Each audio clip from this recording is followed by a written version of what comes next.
Assalamualaikum everyone, welcome to Vocabgram. Here learn English with easy lessons. Daily vocabulary word is embody and it was requested by India Vlog 6098. So India Vlog 6098, here's your lesson.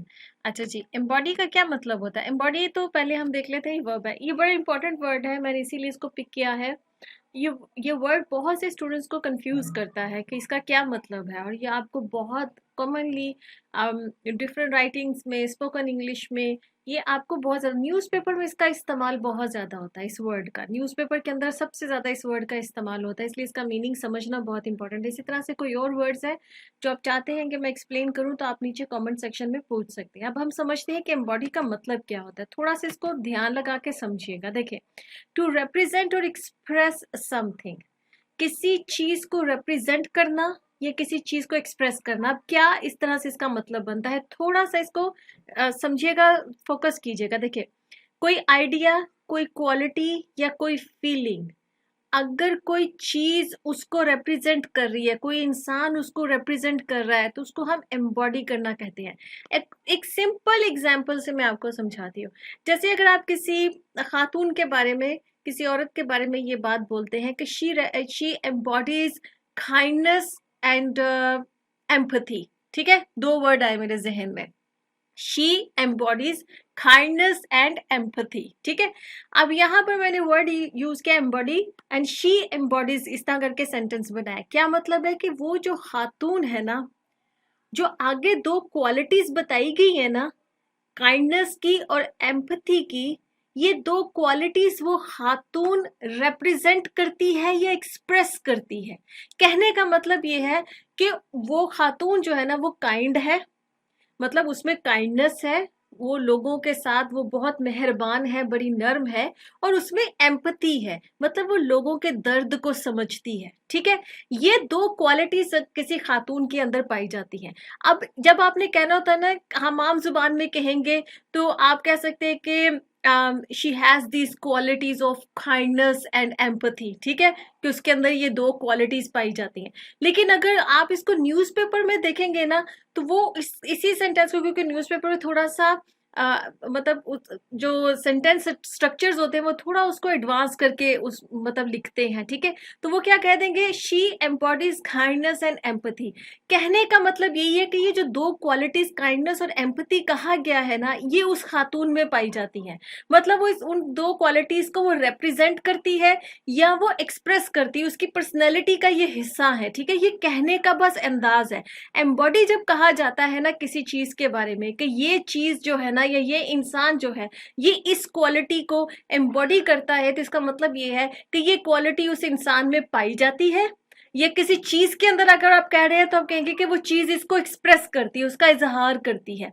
इसमें चीज से मैं आपको example देती हूँ। जैसे अगर आप ये कहें कि कोई स्टैचू है, किसी जगह पर आप गए, ठीक है, वहां पर कोई स्टैचू पड़ा हुआ है, और कोई आपको कहता है कि this statue embodies liberty and courage, ठीक है।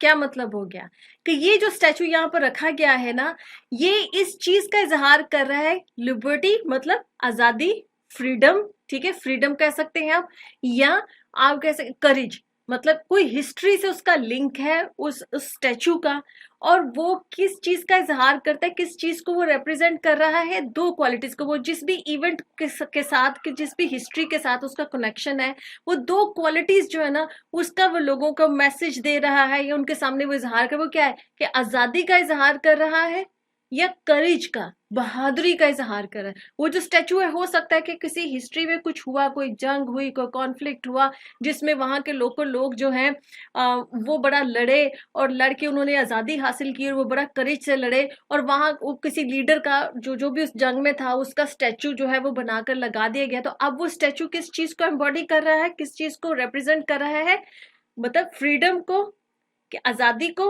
और करेज को, कि भाई लोग जो थे ना वो बड़ी बहादुरी से लड़े, और ये जो लीडर था ना बड़ा बहादुर था। तो ये स्टैचू जो है ना, ये इस चीज को रिप्रेजेंट कर रहा है। मतलब किसी चीज के बारे में कहेंगे तो वो इस चीज को रिप्रेजेंट कर रहा है दूसरों के सामने, उन दो क्वालिटीज को, ठीक है।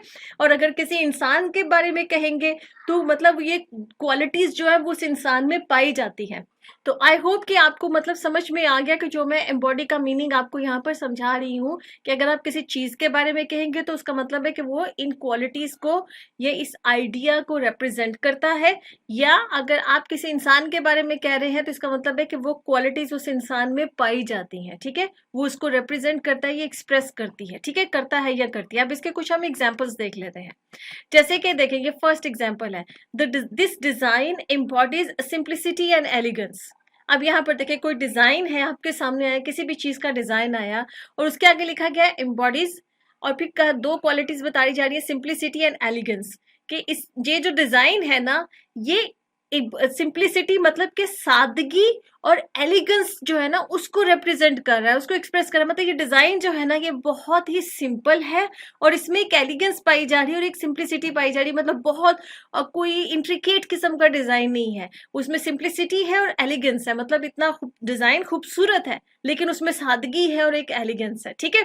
इसी तरह से एक और सेंटेंस है, जैसे the teacher embodies the values she teaches.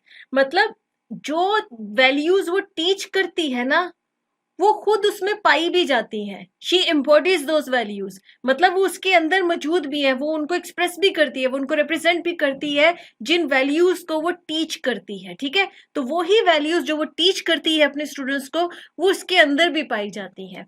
इसी तरह से एक और सेंटेंस है, जैसे the new law embodies the government's commitment to equality. मतलब जो नया लॉ आया है ये इस चीज का इजहार कर रहा है कि गवर्नमेंट की जो कमिटमेंट है ना, कि गवर्नमेंट बहुत कमिटेड है इक्वालिटी को लेकर के भी, मुल्क के अंदर जो ना इक्वालिटी हो, कोई इंसान नीचा नहीं है, कोई इंसान जो है ना वो ऊंचा नहीं है, सब बराबर है। तो वो सबकी बराबरी के लिए चूंकि वो बहुत कमिटेड है गवर्नमेंट, तो उसके हिसाब से वो लॉ लेके आए हैं। और ये लॉ जो ना वो इस चीज का इजहार कर रहा है कि गवर्नमेंट इस चीज को लेके वाकई जो ना कमिटेड है कि मुल्क के अंदर इक्वालिटी हो, सबको इक्वली जो है ना वो ट्रीट किया जाए, किसी को कम या ज्यादा जो है वो नहीं ट्रीटमेंट मिले, या कोई अनफेयर जिसको कहते हैं ना कि एडवांटेज किसी को मिलना, वो ना मिले, ठीक है जी। ओके जी, अल्लाह हाफिज। मेरा ख्याल है कि आपका बॉडी जो वर्ड है वो अच्छी तरह से क्लियर हो गया होगा। इसी तरह से कोई और वर्ड है जो आप चाहते हैं मैं एक्सप्लेन करूँ तो आप कमेंट में पूछ सकते हैं। ओके जी, अल्लाह हाफिज।